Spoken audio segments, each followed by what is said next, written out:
Aujourd'hui, j'ai envie de te parler d'un sujet qui revient énormément. Le karma. On entend partout c'est mon karma. C'est à cause de mon passé. C'est transgénérationnel. C'est lié à mes vies antérieures. Et quelque part, je peux l'entendre. Parce que oui, il existe des mémoires. Il existe des transmissions. Il existe des empreintes. Et c'est bien pour ça que j'y crois, parce que j'ai travaillé là-dessus et que j'ai même écrit un livre. Je ne suis pas ce que j'ai porté. Donc, oui, bien sûr, je sais que ça existe. Je le vois tous les jours en cabinet.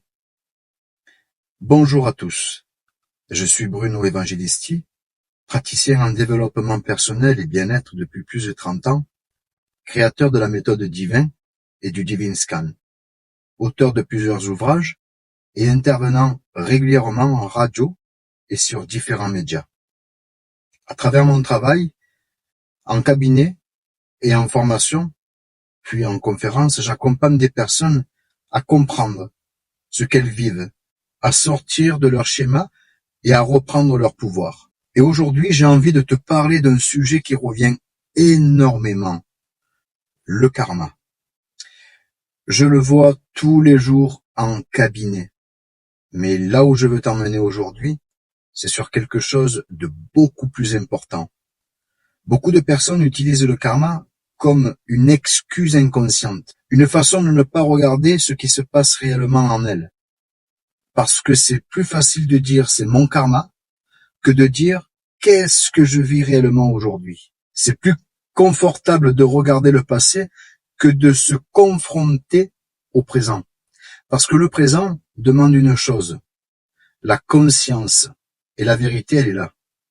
Tu peux travailler sur ton karma pendant des années, mais si tu ne prends pas conscience de ton fonctionnement, aujourd'hui, tu ne débloqueras rien. Tu vas juste tourner en rond. Prenons un exemple simple. Une personne qui vient me voir en cabinet, qui n'arrive toujours pas à construire une relation. Elle va dire, c'est le karma. C'est parce que ma lignée a eu des abandons. Peut-être. Aucun souci. Mais aujourd'hui, est-ce qu'elle voit qu'elle attire toujours le même type de personne? Est-ce qu'elle voit qu'elle fuit dès que ça devient sérieux? Est-ce qu'elle voit qu'elle a peur d'être blessée? Et ça, ce n'est pas du karma. C'est un fonctionnement, c'est un mécanisme en réalité. Et tant que tu ne regardes pas ce mécanisme profond, tu ne peux pas le transformer. Un autre exemple. Une personne qui dit « Je n'arrive pas à avancer dans ma vie », c'est karmique. Mais aujourd'hui, est-ce qu'elle voit qu'elle procrastine, qu'elle doute d'elle, qu'elle attend que tout soit parfait pour agir? Encore une fois, ce n'est pas le karma qui bloque, c'est le comportement. Et je vais te dire quelque chose d'essentiel. Le karma, même s'il existe, il ne peut pas agir sans ton inconscient. C'est ton inconscient qui le nourrit, ou bien qui le libère. Donc, la vraie question en réalité, elle n'est pas quel est mon karma.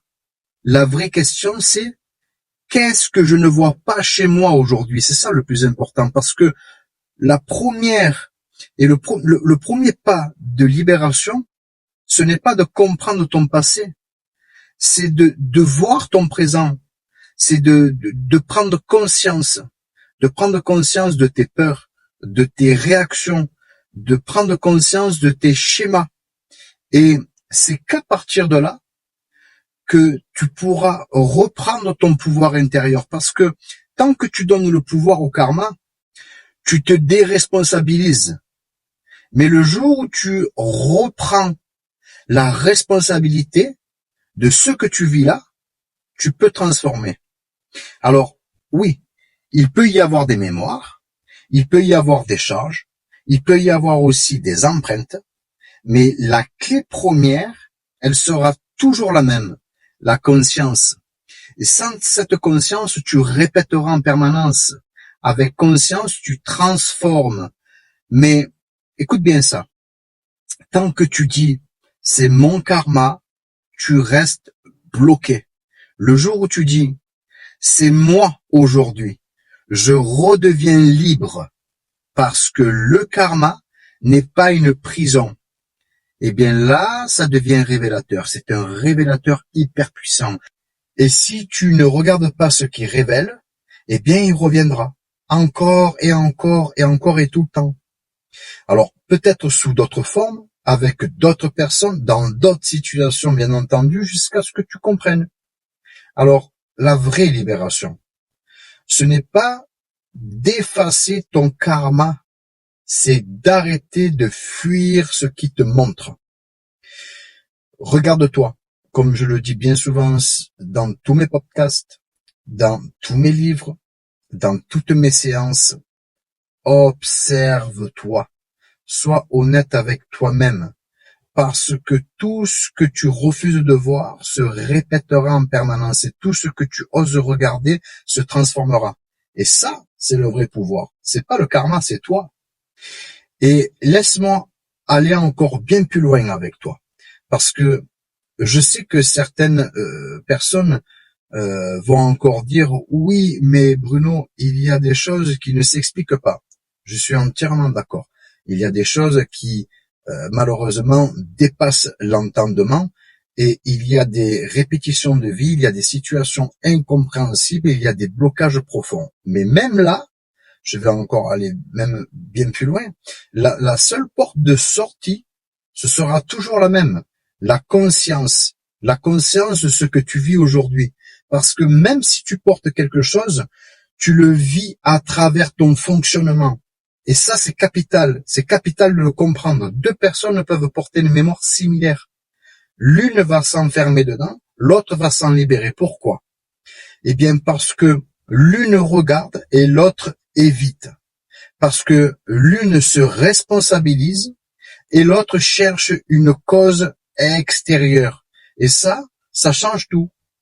Je vais te dire quelque chose de très vrai. Le danger du karma, ce n'est pas le karma. C'est ce que tu en fais. Ce que tu en fais, si tu l'utilises pour comprendre, tu avances. Si tu l'utilises pour fuir, tu t'enfermes.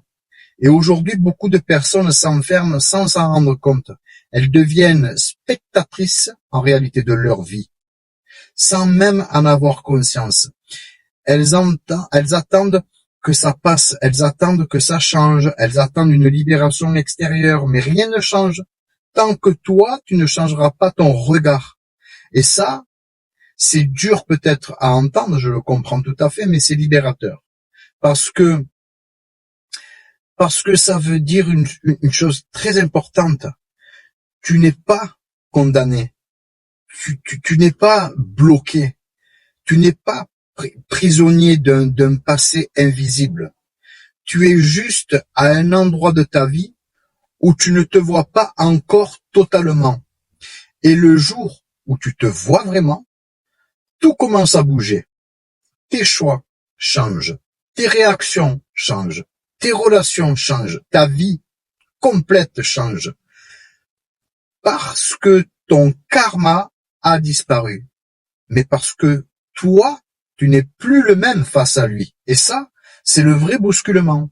Alors, au lieu de chercher uniquement à comprendre ton passé, commence par te regarder dans le présent, dans tes réactions, dans tes émotions, dans ce que tu repères.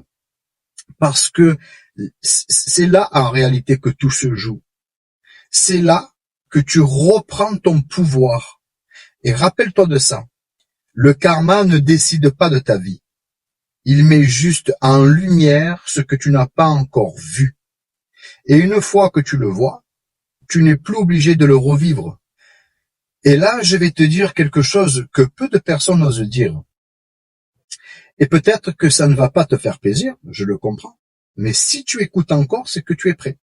Le karma, c'est souvent l'endroit parfait pour ne pas te remettre en question.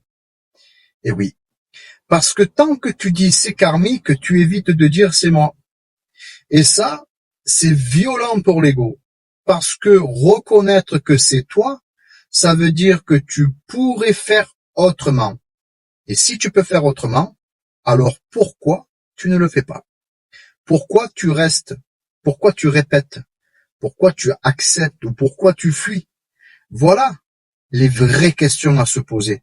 Et non pas qu'est-ce que j'ai fait dans d'autres vies, mais qu'est-ce que je fais aujourd'hui pour entretenir ce que je vis?